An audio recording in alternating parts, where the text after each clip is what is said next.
없인 여겼더라. 아멘. 13장부터 16장까지의 우리 역대상 말씀은 언약궤가 예루살렘 안으로, 이제 예루살렘으로 들어오는, 그래서 그것을 잘 이렇게 안치하는 내용들이 쭉 기록되어 있습니다. 첫 번째, 다윗은 이 언약궤를 수레에 실어서 이렇게 운반하다가 큰 어려움을 당합니다. 우사가 죽고 이것이 멈추는 일들이 있었지요. 그리고 다시 이제 율법에 따라서 하나님께서 처음 말씀하셨던 수레가 아닌 매에서 움직이는 방법을 통해서 이 언약궤를 다시 예루살렘으로 2차로 옮기는 장면이 15장부터 쭉 나옵니다. 이때는 하나님께 찬양드리는 찬양들을 조직하기도 하고 하나님의 말씀과 규정에 따라서 이것을 잘 조심스럽게 움직여서 우리가 읽었던 25절부터 28절까지 말씀을 보면 언약궤가 이제 실제로 착 들어왔고 이것이 하나님께서 기쁘게 도우셨다라고 하는 표현을 하게 됩니다. 오늘 말씀을 통해서 저는 몇 가지 하나님의 은혜를 함께 나누었으면 좋겠습니다. 먼저는 이 모든 일들을, 우리의 삶의 모든 일들이 하나님께서 함께 하셔야만 가능한 일이라고 고백하지 않을 수 없습니다. 본문 26절에 보면 하나님이 여호와의 언약궤를 맨 레위 사람을 도우셨으므로라는 표현을 씁니다. 하나님께서 도우셔서 이 일들이 진행되었다라는 신앙의 고백입니다. 사실 레위 사람들이 이 언약궤를 짊어지고 지금 올라오는 것입니다. 사람이 한 거죠. 레위 사람들이 이것들을 지었고 다윗이 기획해서 찬양팀도 조직했고 여러 많은 사람들, 오늘 본문에 나와 있는 장로들, 천부장들, 레위 사람들, 많은 사람들이 이 행사를 진행했지만 다윗은 뭐라고 고백하냐면 하나님이 함께 하셨다라고 고백합니다. 열왕기상, 역대상, 역사서들을 보면서 역사서들의 아주 큰 주제, 물줄기가 뭐냐면 너희의 왕이 누구냐라고 하는 질문에 대한 응답입니다. 여러 왕들에 대한 이야기를 쭉 나오고 이스라엘 사람들의 삶에 대한 이야기를 나오면서 왕 이야기를 계속하면서 이스라엘에서 눈에 보이는 왕은 너희들 눈앞에 있는 그 인간의 왕이지만 실제 왕이 누구냐, 너희는 어떤 왕을 섬기느냐를 하나님께서 계속 묻고 계십니다. 이 언약궤를 움직이는 것에서 마찬가지입니다. 하나님의 일입니다. 천막에 있던 언약궤를 예루살렘 안으로 들어오게끔 하는 것, 다윗 입장에서는 이게 하나님의 일이라고 생각했고 이것이 더 좋고 귀한 일이라고 생각했습니다. 그래서 자기 뜻대로 빨리 급하게 이 일들을 하기 위해서 수레에 싣기도 하고 여러 가지 막 자기들과 계획해서 이걸 땡겨 오려고 했던 거죠. 하나님이 기뻐하지 않으셨습니다.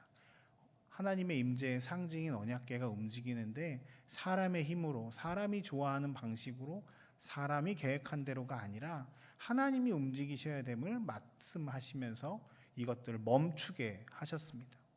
그런데 3개월밖에 지나지 않았는데 다윗은 계속 조심스럽게 하는 거죠. 찬양팀도 만들어 보고 하나님의 말씀에 따라 이것이 틀린 것이 없는지를 쫙 다시 한번 살피고 내가 이거 하는 거지만 하나님 이거 잘 할 수 있게 도와주시고 하나님께서 이렇게 해주셨으면 좋겠습니다 하고 얼마나 많이 기도했겠습니까? 이 언약궤를 움직이는 것에서 깊은 속내는 너희가 삶의 주인이냐 내가 삶의 주인이냐라고 묻고 계시는 겁니다. 하나님이 함께 하셔야, 하나님이 도우셔야 우리의 삶이 이것이 사람들 눈에 보기에는 하나님의 일이라 할지라도 온전하게 된다라고 말씀하고 계십니다. 우리의 삶에서도 그렇습니다. 우리의 삶의 주인이 누구이냐라고 오늘 우리에게 말씀을 통해서도 묻고 계십니다. 네가 어떤 것들을 결정할 때, 네가 어떤 방향성으로 나아갈 때, 심지어 그것이 교회와 관련된 혹 하나님의 일이랑 비슷해 보이는 것이라 할지라도 너가 주도해서 감당하고 있느냐, 하나님이 원하시는 거냐, 거기 삶의 주도성이 누구한테 있느냐를 주님 오늘 말씀을 통해서 우리에게도 물으십니다. 다윗은 늘 어저께도 우리가 함께 나누었잖아요. 계속 하나님 올라갈까요? 하나님 전쟁할까요? 하나님 칠까요? 하나님께 자신의 그 모든 것들을 맡겼던 사람이었습니다. 우리의 삶에도 이런 은혜가, 이런 하나님을 왕으로 주인으로 섬기는 이런 태도와 삶의 모습들이 있기를 주의 이름으로 축복합니다. 그리고 우리가 이 하나님께 원하시는 것들을 하기 위해서 우리에게 핵심은 뭐냐면 하나님의 말씀을 온전하게 지키는 것이었습니다.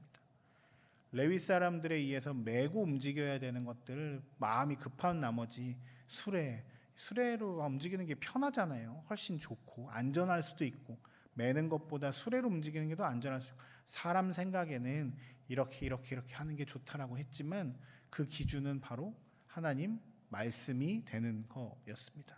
어깨에 메고 고아 자손들이 움직이고 이것들을 구별하면서 하나님 찬양하고 하는 하나님의 말씀을 지키는 것, 그리고 여호와의 언약궤, 이 언약궤가 거룩하게 되는 것들을 유지하는 것, 그것이 핵심입니다. 마지막 오늘 말씀을 통해서 깨달을 수 있는 것은 찬양은 하나님께 온전히 올리는 것이라는 고백이 우리 가운데 있습니다. 하나님께서 도우셔서 이 언약궤가 잘 움직여졌어요. 다윗은 자신의 뜻이 아니라 하나님의 말씀을 따라서 이걸 하나하나 체크해서 움직였고 하나님이 도우셔서 움직였습니다. 그리고 나서 27절, 28절에 보면 하나님께 찬양하는 내용이 나옵니다. 다윗은 자신의 또 주특기가 찬양이잖아요. 그래서 레위 사람들을 조직해서 찬양팀을 아주 화려하게 꾸밉니다. 그리고 27절, 28절에 보면 찬양을 하는데 28절 특별히 보실래요? 이스라엘 무리는 찬양을 했다, 악기를 켰다라고 얘기하는데 그것을 표현하는 수식하는 문구들이 있습니다. 이스라엘 무리는 크게 부르며 찬양했고 뿔라팔과 나팔을 불며 재금을 치며 비파와 수금을 힘있게 타며 여호와의 언약궤를 메고 올랐더라. 찬양을 하는데 그들은 어떻게 했나요? 크게 불렀고 힘있게 타고 최선을 다해서 이 일을 했다. 자기가 할 수 있는 최고의 것으로 하나님께 드렸다. 이렇게 표현하면 더 좋을 것 같습니다. 감격스러운 마음으로 힘있게 찬양했고 뜨겁게 소리지르며 가장 즐거움으로 하나님을 찬양했습니다. 우리가 아는 것처럼 다윗이 이 상황에서 춤을 추면서 너무 기뻐 춤을 춰서 오늘 29절에 나와 있는 자신의 아내가 너 어떻게 왕이 채통머리도 없이 그냥 사람들 앞에서 속살을 보이면서 그렇게 춤추고 있을 수 있느냐 이렇게 하면서 이런 지적을 하고 업신여겼다는 표현을 들 정도로 다윗은 하나님께 집중해서 온전하게 찬양하고 기뻐하는 마음으로 감격스러운 마음으로 찬양했습니다. 하나님이 자신에게 온다고 하는 이 기쁨이었죠. 우리의 삶에도 하나님과 이 교제, 하나님과의 연합, 하나님과의 만남으로 인해서 기쁨과 은혜가 넘치는 삶을, 그래서 늘 찬양하되 최선을 다해서 크게 부르며 힘있게 찬양하는 은혜가 우리 가운데 있기를 주님의 이름으로 축복합니다. 우리에게 주신 것 다 하나님의 은혜이고 하나하나 따져보면 내가 한 것이 아니라 다 하나님께서 전적으로 우리에게 주신 것인데 우리가 하나님의 자녀로 살아갈 수 있는 것도 다 하나님의 은혜인데 우리가 찬양하지 않을 이유가 없습니다. 그저 늘 있었던 것 같아서 아무런 감격이 없는 우리들의 삶에 다윗이 오늘 보여주었던 하나님의 언약궤가 오므로 말미암아 나의 삶에 너무 기쁘고 즐겁고 감사합니다라고 하는 이 놀라운 은혜가 있어서 힘있게 최선을 다해서 찬양하며 하나님께 나아갔던 것처럼 우리의 예배가 우리의 삶에 하나님을 찬양하는 것들이 더 뜨거워지고 더 감격스러워지고 하나님께 더 기쁨이 되는 저와 여러분들의 삶이 되시길, 예배가 되시길 주님의 이름으로 축복합니다. 우리 함께 잠깐 기도할 때